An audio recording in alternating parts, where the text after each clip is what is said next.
अस्सलाम वालेकुम वरहमतुल्लाहि वबरकातुहू। रसूल पाक सल्लल्लाहु तआला अलैहि वसल्लम ने इरशाद फरमाया कि मेरी उम्मत में अनकरीब 73 फ़िरक़े होंगे, उनमें से एक जन्नती होगा, बाकी सारे जहन्नमी होंगे। बिरादरान मिल्लत इस्लामिया, वो सारे के सारे जहन्नमी हमेशा जहन्नम में रहेंगे या जन्नत में वापस कर दिए जाएंगे? और वो कौन होंगे? पहले इम्तियाज़ी बेगम को समाअत फरमाएं, फिर इंशाअल्लाह गुफ्तगू करते हैं। एक सवाल यह है कि हदीस पाक में आता है कि मुसलमानों में 73 फिरके होंगे, एक फिरका जन्नत में जाएगा, बाकी 72 फिरके जहन्नम में जाएंगे। अब सवाल यह है कि जो 72 फिरके जहन्नम में जाएंगे, क्या वो हमेशा हमेशा के लिए जहन्नम में जाएंगे या कभी वो जहन्नम से निकल करके जन्नत में भी दाखिल होंगे? उसका जवाब फतावा दारुल देवबंद जिल्द नंबर 18 सफ़ा नंबर 404 में यह दिया गया कि कोई मुसलमान मुखल्लद फिन्नार न होगा, यानी हमेशा जहन्नम में नहीं रहेगा।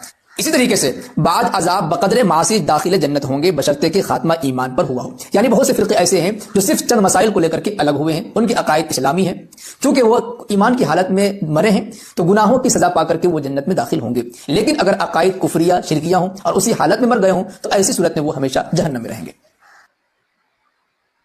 समाअत किया आप हजरात ने। इम्तियाज़ी बेगम ने एक वीडियो बनाया जिसमें ये बताया कि 72 फ़िरक़े जो जहन्नमी होंगे वो सारे के सारे जहन्नम में नहीं रहेंगे। दारुल उलूम देवबंद का ये फतवा है। हजरात अहले सुन्नत इस बात में हम भी उससे इत्तेफाक करते हैं कि यकीनन ऐसा ही होगा कि जो गुमराह होंगे वो अपनी गुमराही की सजा भुगतने के बाद इंशाअल्लाह तबारक व तआला जन्नत में वापस आ जाएंगे। तो ये जो 72 होंगे ये इंशाअल्लाह तबारक व तआला ये हमेशा के लिए जन्नत में, हमेशा के लिए जहन्नम में नहीं रहेंगे, बल्कि जन्नत में जरूर आ जाएंगे। तो हज़रात अहले सुन्नत की बात में हम इत्तेफाक करते हैं, लेकिन इम्तियाज़ी का बताने का मकसद शायद ये है कि लोग ये समझे कि देवबंदी वहाबी भी जहन्नम से निकाल करके जन्नत में कर दिए जाएंगे। तो हम बताएं कि देवबंदी वहाबी गुमराहों में नहीं है। इन 72 गुमराहों के अंदर देवबंदी और वहाबियों का लेना देना है ही नहीं। जिस तरह कादियानी इन 72 में नहीं है, इस तरह देवबंदी वहाबी भी इन 72 में बिल्कुल भी नहीं है। इन 72 के अंदर वही है जो अहले ईमान होंगे, हाँ अपनी गुमराही की वजह से हद कुफ्र तक ना पहुंचे होंगे, यानी गुमराह जरूर होंगे लेकिन हद कुफ्र तक ना पहुंचे होंगे।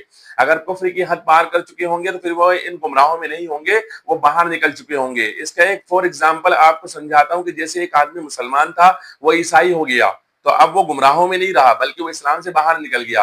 एक मुसलमान था, वो अचानक जो है तो यहूदी हो गया, तो वो गुमराहों में नहीं रहा बल्कि वो ईमान से बाहर हो गया। तो इसी तरह एक आदमी मुसलमान था, सुन्नी था, वो अचानक देवबंदी हो गया। देवबंदी कैसे हुआ कि रसूलुल्लाह सल्लल्लाहु अलैहि वसल्लम की शान पाक में गुस्ताखी करने लगा या गुस्ताखी करने वालों को अपना पेशवा मानने लगा जानते बूझते हुए, तो अब वो देवबंदी हो गया।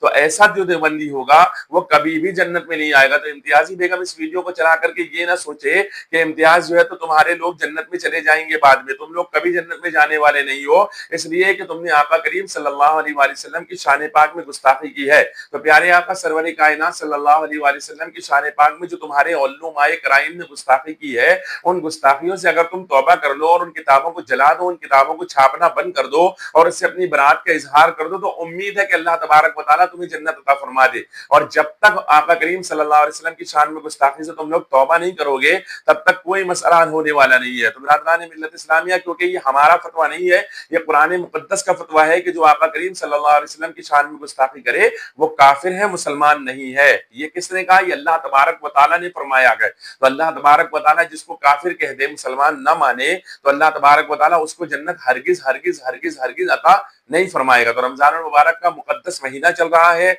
मैं अवामुन नास से कहना चाहूंगा कि अवामुन नास में जो लोग देवबंदियों वहाबियों को सिर्फ अच्छा समझकर उनके साथ चले जाते हैं और उनकी इब्तिदा में नमाजें पढ़ते हैं, अपनी नमाजों को बर्बाद न करे, वहां से निकले, उन देवबंदियों वहाबियों से अपनी बरात का इजहार करे, सुन्नी सही अकीदा मुसलमानों के पीछे अपनी नमाजें पढ़े, तरावी पढ़े। इंशाअल्लाह तबारक व तआला इन नमाजों का सवाब भी मिलेगा और तरावी का सवाब भी मिलेगा, और अल्लाह ने चाहा तो सुन्नी जन्नती गिरोह के साथ आप भी जन्नत में चले जाएंगे। अल्लाह तबारक व तआला हम सबको हमेशा हमेशा सुन्नी रहने की तौफीक अता फरमाए। बिरादरान अहले सुन्नत, वीडियो कैसा लगा है शेयर करें, कमेंट में जरूर बताइएगा कि कैसा वीडियो लगा है।